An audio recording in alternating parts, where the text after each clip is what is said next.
അജിത്തുമായുള്ള വിവാഹശേഷം cinema field വിട്ടതാണ് ശാലിനി.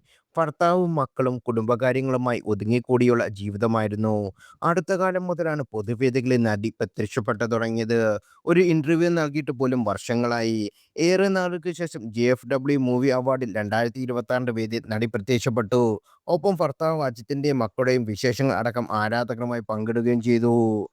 ആ വീഡിയോ വൈറലായ ശേഷം മറ്റൊരു വീഡിയോ ആണ് വൈറലാകുന്നത്. നിറം സിനിമയുടെ ഷൂട്ടിംഗ് സെറ്റിൽ വെച്ചാണ് ശാലിനിയെ കണ്ടപ്പോഴുള്ള അനുഭവം ഒരു പ്രേക്ഷകർ പങ്കിടുന്ന വീഡിയോ ആണ് ശ്രദ്ധ നേടുന്നത്. നിരവധി സിനിമകളിൽ ജൂനിയർ ആർട്ടിസ്റ്റായി അടക്കം പ്രവർത്തിച്ചുള്ള അൻസു ആണ് അനുഭവം പങ്കുവച്ചത്. പണ്ട് തലക്കനത്തിന്റെ കാര്യത്തിൽ മുൻപന്തിയിലായിരുന്നു ശാലിനി എന്ന് അൻസു പറയുന്നു. ആരാധനയോടെ ശാലിനിയെ കാണാൻ വന്ന അമ്മമാർ പോലും നടിയുടെ പെരുമാറ്റം കണ്ട് ഞെട്ടിയെന്നും അൻസു പറയുന്നു. ശാലിനിയെക്കുറിച്ച് ഞാൻ കൂടുതലൊന്നും പറയേണ്ട ആവശ്യമില്ല. ഓരോ മലയാളിയുടെ നെഞ്ചിനകത്തും ബേബി ശാലിനി എന്ന നടി കുടിയേറി പാർത്തിട്ടുണ്ട്. 80, 90 കാലഘട്ടത്തിൽ ബേബി ശാലിനി എന്ന് പറഞ്ഞ ആളുകൾ ക്രേസായിരുന്നു. ശാലിനിയെക്കുറിച്ച് പറയുമ്പോൾ ഈ കാര്യം പറയാതെ പറ്റില്ല. നിറത്തിന്റെ ഷൂട്ടിംഗ് ഇരിങ്ങാലക്കുട ക്രൈസ്റ്റ് കോളേജിൽ നടക്കുന്ന സമയം ആ സിനിമയിൽ ജൂനിയർ ആർട്ടിസ്റ്റായി ഞാനും പോയിരുന്നു. വളരെയധികം എക്സ്പ്രഷനോട് കൂടി ശാലിനിയെ കണ്ടപ്പോൾ സമയം ആയിരുന്നു അത്. കാരണം എല്ലാവർക്കും ആ സമയത്ത് ഷാദിനോട് ഭയങ്കര ഇഷ്ടമായിരുന്നു. പക്ഷേ അന്ന് ഷൂട്ടിംഗ് കാണാൻ വന്ന പല വീട്ടമ്മമാരും ആരാധകന്മാരും ജഡിച്ചുകൊണ്ടായിരുന്നു ശാലിനിയുടെ പ്രകടനവും പെരുമാറ്റങ്ങളും.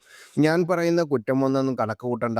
തലക്കനത്തിന്റെ കാര്യത്തിൽ അന്ന് മുൻപന്തിയിലായിരുന്നു ശാലിനി. അന്ന് ഷൂട്ട് കഴിഞ്ഞ് കാണാൻ എത്തിയവരോട് കുഞ്ചാക്കോ ബോബനും ശാലിനിയും വളരെ ഫ്രീ ആയിട്ട് ഇടപഴകുന്ന സമയത്ത് ശാലിനി തലക്കനം കാണിച്ചു. ഞാൻ എപ്പോഴും ഓർക്കുന്നു. ശാലിനിയെ കാണാൻ വന്ന ചില ചേച്ചിമാരൊക്കെ പറഞ്ഞു, "എന്തൊരു പവറാണല്ലേ!" ഇന്നും എൻ്റെ ചെവിയിൽ മുഴങ്ങുന്നുണ്ട് അവർ ശാലിനിയെക്കുറിച്ച് പറഞ്ഞ വാക്കുകൾ.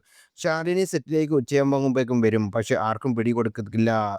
ശാലിനി വന്നിട്ടുണ്ടെന്ന് ഞങ്ങൾ അറിഞ്ഞത് തന്നെ വളരെ വൈകിയാണ്. നിരൻ സിനിമയിൽ ശാലിനി ആദ്യം ഷൂട്ട് ചെയ്ത ജോമോൾ കുഞ്ചാക്കോ ബോബൻ നൽകിയ പേന ഉപയോഗിച്ച് ശാലിനി കുത്തിവരയ്ക്കുന്ന രംഗമാണ് ഇന്നും ഓർക്കുന്നു. ബ്ലാക്ക് കളർ ഡ്രസ്സിലാണ് ധരിച്ചിരുന്നത്. കോളേജിന്റെ ഏറ്റവും മുകളിലായിരുന്നു ശാലിനിക്ക് കൊടുത്ത റൂമും.